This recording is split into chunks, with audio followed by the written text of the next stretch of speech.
This is the morning of the 5th of November, 2024.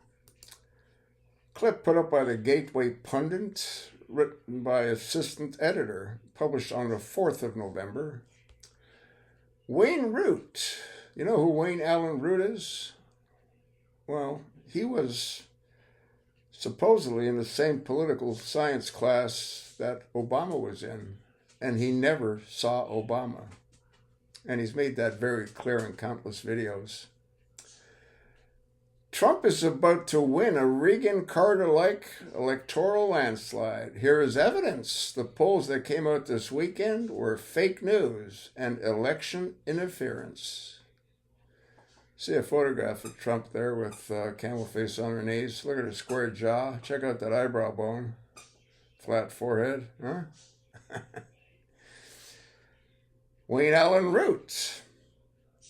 I smelled a rat, a big fat Iowa liberal rat with a fake poll in the Iowa newspaper. Then I sniffed out another false or fake poll in Midwest swing states. My gut is proven correct by one of America's most accurate pollsters. Americans can stockpile ivermectin, a key prescription medicine. And here's one way to do it. There's a link there for you for that. We have two big fat rats putting out Soviet-level propaganda to try to save Kamala's sinking ship and convince demoralized Democrat voters to come out on Tuesday for the most unlikable, unpopular, unelectable, incompetent, lazy, and radical communist candidates in the history of U.S. politics. Well, I think Obama should be included in that. There are no coincidences in life. Trump is clearly based on every bit of recent data from both polling and early voting trends pulling away from what I've predicted on the record for weeks now, a repeat of the 1980 Reagan-Carter electoral landslide. But just as all momentum has swung to Trump, and we witnessed the early voting results with Democrat vote totals falling off a cliff, while Trump voters have come out in record numbers right in the middle of that positive view for Trump, suddenly a couple of polls popped up that suggest all momentum has switched to camel face on her knees Kamala. Based on what exactly? ?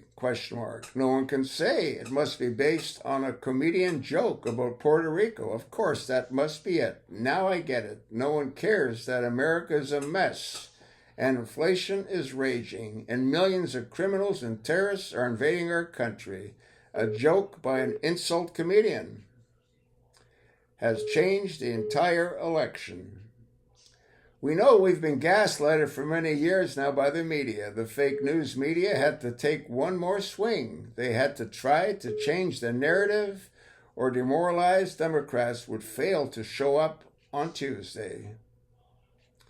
So, out came the fake polls. Let's start with the biggest rat of all, the Iowa newspaper poll. Keep in mind, this is my opinion. I believe this poll stinks like rotting cabbage. It smells like my 100-pound dog Rubo's poop.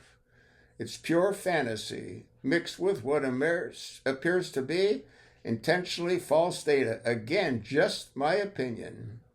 Yes, it instantly became the biggest news story of the weekend. Media across America released headlines about the reliable Iowa newspaper poll showing Kamala up 3 points in a conservative Iowa. No one in the media thought to question the mythology of this poll, and some media conveniently forgot to report the Emerson poll for Iowa, released on the very same day, showing Trump by a landslide 10.5 points. Something smells rotten in Iowa. So I turned to one of the most credible pollsters in America, Patrick Basham of the Democracy Institute, to analyze the Iowa newspaper poll. Guess what he found? Back in 2020, Trump won Iowa by 8 political party registration, was GOP +1 in Iowa at the time. Trump overperformed by a mile over party registration. Today, in 2024, Iowa party registration is GOP plus 8, which suggests Trump is about to win Iowa, much bigger than his 8-point victory in 2020. Yet when pollster Basham analyzed this Iowa newspaper poll, he found it was based on flawed methodology, claiming Iowa is trending 11 points toward Democrats since 2020. That's absurd, ridiculous, and clearly false data. They claim men and suburban voters and rural voters in Iowa are all trending towards Democrats since 2020 in Iowa. Even though party registration has gone from 1 to 8 for Republicans. I'll let you decide, but my opinion is this poll is not only absurd, ridiculous, and pure liberal fantasy, but it sure looks like intentional election interference. Democrats needed to change the positive news, polling, and momentum for Trump, so they trotted out this fake poll and then prompted it in the media all weekend long. Just my opinion. One more thing, we all know voters everywhere care about 3 issues above all else: inflation, the economy, and the open border. This poll claims the 2 most important issues in Iowa are democracy and abortion. I'm laughing out loud. See, again, the Republicans really screwed the pooch by not explaining to the American people that the Supreme Court ruled the way they did because Roe versus Wade was unconstitutional. It belongs exactly where it now is, in the hands of the states. And you know what all Democratic states are going to do, don't you? Even while the data from the most accurate pollsters in America, Rasmussen, Democracy, and Atlas all agree on a 3-point Trump popular vote victory and a possible swing state sweep, leading to an electoral landslide. What did Morris base the sudden Kamala surge on? Again, I turn to the expert of Patrick Beauchamp. Beauchamp studied Marxist mythology and found glaring problems with these biased polls. First, it turns out Marxist polls are based on online panels, which are cheaper to conduct but completely unreliable. But let's forget that little problem. It turns out Marcus not only undersampled Republicans in each state, but based this poll on white voters and white men, both moving dramatically toward Democrats since 2020. Really? Funny, I've never met any of these white men. Morris claims Trump is down 9 points with white men in Pennsylvania since 2020. If you believe that, I've got a bridge to sell you in Las Vegas over the Atlantic Ocean. It's all fantasy, or pure fraud, or a mix of both, in my opinion. This is all intentional election interference.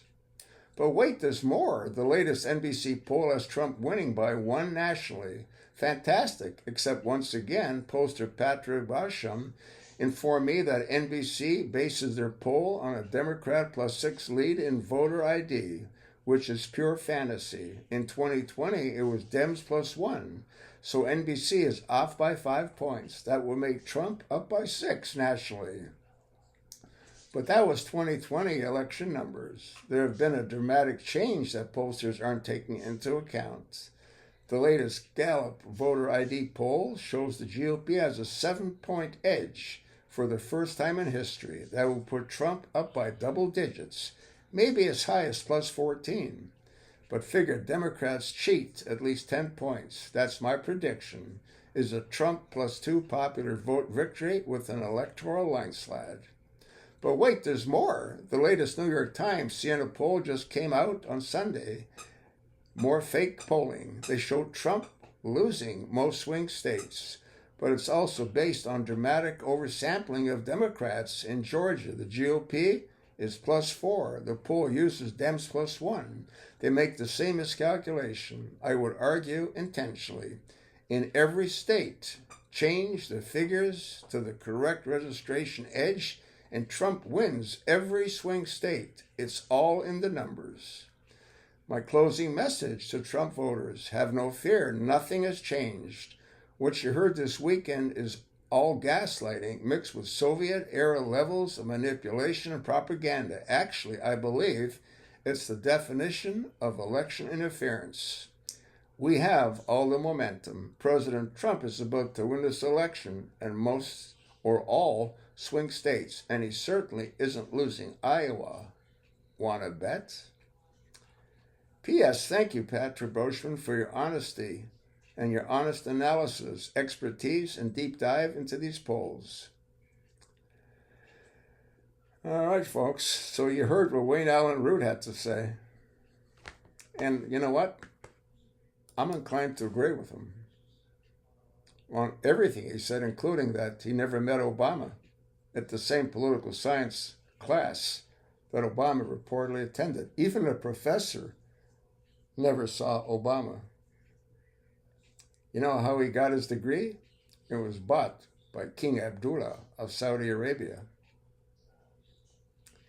I believe he donated $20 million to the university back then. Probably equivalent to $100 million today. I'll attach the link, pass it along, and thanks for listening.